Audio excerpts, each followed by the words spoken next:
Hello Rider fans, sorry for this video's delay, it was due to family reasons I won't sadden you with. Now, on with the recap!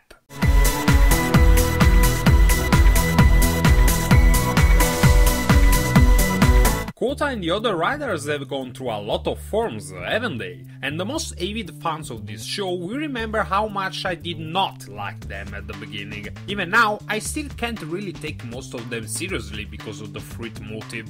This started slowly changing with the introduction of the Genesis core and the Raymans. They looked cooler, but the lack of any leg parts really threw me off. They always felt too bulky and incomplete.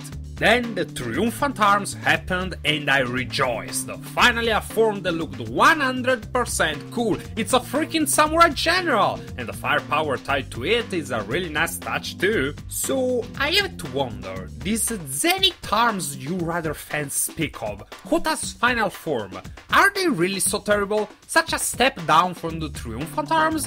Well, only one way to find out.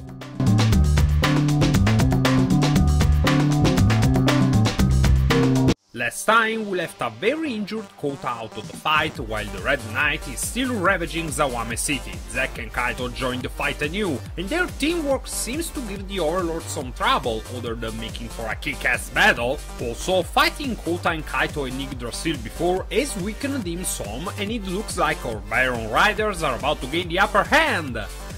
But then Yggdrasil interferes and gives the Overlord enough of a breather to run away. God damn it, Ryoma, for a genius, you're pretty fucking stupid! Back in the forest, we see the Green Bishop and the White King conferring their own language under the eyes of Takatora. The White Overlord informs him that the other two are attacking Earth. On the other side of the equation, the Bishop informs Michan that Sid is dead, and that they should try a different tactic. Hence, we return to Earth, where Kouta is resting under the watchful guard of his friends. The city is completely paralyzed because of the Dark Knight system, and Yggdrasil is stalking the whole city looking for the Red Knight, effectively exposing the true nature of the corporation to the city. But that's a Pyrrhic victory right now. Kaito guesses correctly that the Overlord is looking for Helheim fruits to restore himself, but this also causes him to evolve further, and on that not that happy note, Kouta finally wakes up.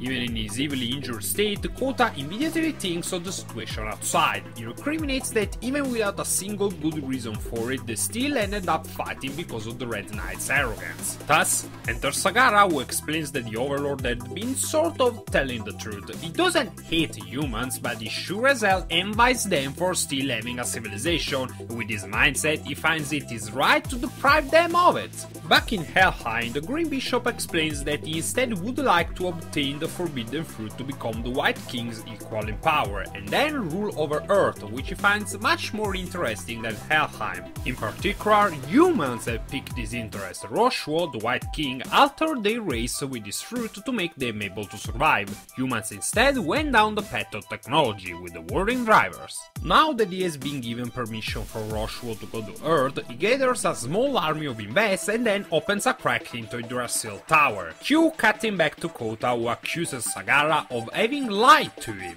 But the DJ reminds him that he just said that the Overlords ruled the forest, it was the Orange Rider who then went on to assume everything else.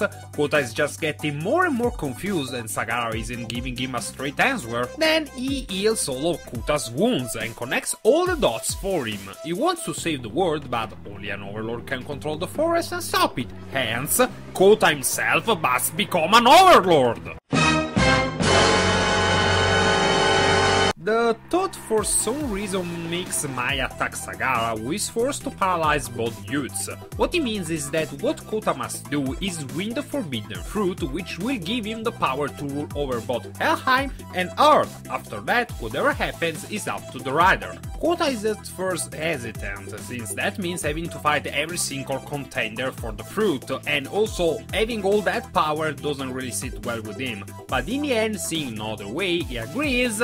but then Mai makes him notice that Sagara may, again, not be telling him everything. After the mysterious DJ admits that having Kouta win and rule would be in his interests for some reason, he presents him the Golden Lock Seed. And then we cut to Yggdrasil Tower, where the Green Bishop and the Michan have started their invasion. From outside, Kaito and Zack notice since the whole thing is becoming a giant fruit salad. Also because the army of Inves is leaving the tower for a murderous night on the town. The Yggdrasil troops are left without coordination too, especially since Ryoma flees. This forces an alliance between her, Kaito and Zack, and Jono Uchi, who's basically become the Rock Lee to Oren's Maito guy. And speaking of the Duran Rider, he also joins the fight and breaks Minato out of her paralysis. The mercenary finds fighting without a profit very naive, but seeing the young riders like his disciple do it is endearing enough to protect, and that's why he's fighting. Also, since Kaito seems the only one willing to take charge among the ones still keeping their heads on, he finds himself the de facto leader of the small group of riders. This causes Minato to also get her head back in the game, since she finds the Banana Rider more worthy of following the Ryoma now. And I don't have to tell you that what follows is the Gaim equivalent of the back-to-back badasses trope. Seriously, fuck you, YouTube, I so want to show people this clip!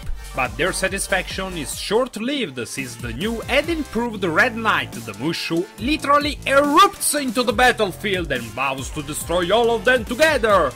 Coup back to Gaim HQ, of course. Sagara says that he's been sponsoring Kouta because he's different from all the other people, he's unpredictable, and that makes for a much more interesting game of Race for the Golden Fruit. Mai is still not convinced and tries to stop Kouta. She tells him that he's done enough, that he shouldn't willingly go along with Sagara's machinations, but the Kamen Rider can't just sit back and rest. Not when everyone else is out there, fighting for their lives and the city. He needs more power to finally put an end to it and protect everything. And thus, he accepts the Golden Lock Seed, causing the paralysis and Sagara to disappear. After a ghostly message from the DJ telling Kouta to consider exactly what becoming an overlord will mean for him, we move back to the Mushu versus the 5 riders, which goes as well as you can imagine. The Red Knight is way too powerful even for their combined efforts now, not even a simultaneous attack is enough to even put a scratch on the overlord, as Kaito puts it. But then, someone else arrives running in slow-mo. The Kamen Rider has finally arrived and it's time for round 2! The Red Knight versus the Triumphant Arms! For starters, then, Kouta opens up the Golden Lock Seed and every single Lock Seed belonging to the other riders of the show appear in the sky! And after a short carousel, Kouta dons his transformation, the Zenith Arms. The fight for Sengoku Top Dog is over, people, because here comes the fucking Dai Shogun. And that's not just a title, since Kouta is able to use the powers of all the Rider Lock Seeds of the series. In front of all this symbolism, not even the Red Knight can do anything but bow and, of course, die in a blaze of badass. Humanity has finally found its champion, it's time to bring the fight to the overlords and finish this.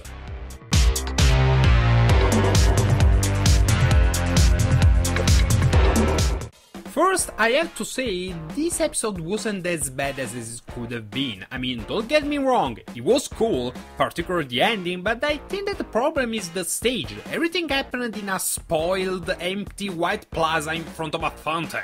The background just wasn't fitting the action. Imagine if that same action happened in front of a destroyed building, fires here and there, some littered bodies, but I guess they spend most of the budget on the Red Knight's evolved form. And speaking of forms, I had to ask some of my followers why they hate on the Zenith Arms. They're fucking awesome! They're not goofier than any of the other transformations, and they actually look regal. What really makes this form work for me is the combination of everything, the way Kouta moves in it, the fact that he can use not his other forms, but the weapons of the other riders, the mantle. You can tell at first sight that this is supposed to be a leader. Kouta in the Zenith Arms moves completely different from any of his other transformations. He's methodical, calm, collected, almost calculating.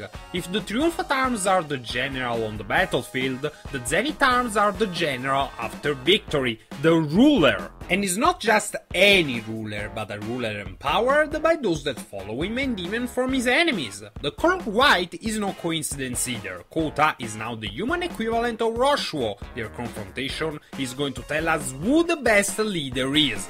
The only thing that bothers me is the Technicolor visor, but seriously, it's just a minor nitpick. The wall form looks way too regal for me to not like it. That cloak flap! It's like the clothes equivalent of Nil Mongrel! So, one overlord out, 2 more and a couple villains to go, and an anti-hero to battle. Now that Kouta is this powerful, I wonder what kind of power-up Kaito will get to level the playing field. Again, this series is no doubt gonna end on a Kouta vs Kaito duel. And that's enough for this episode, Rider fans. Liked it? Hated it? Any thoughts about them selling out the World Cup for their summer movie? Let me know in the comments, and don't forget to like, share and subscribe! Jane!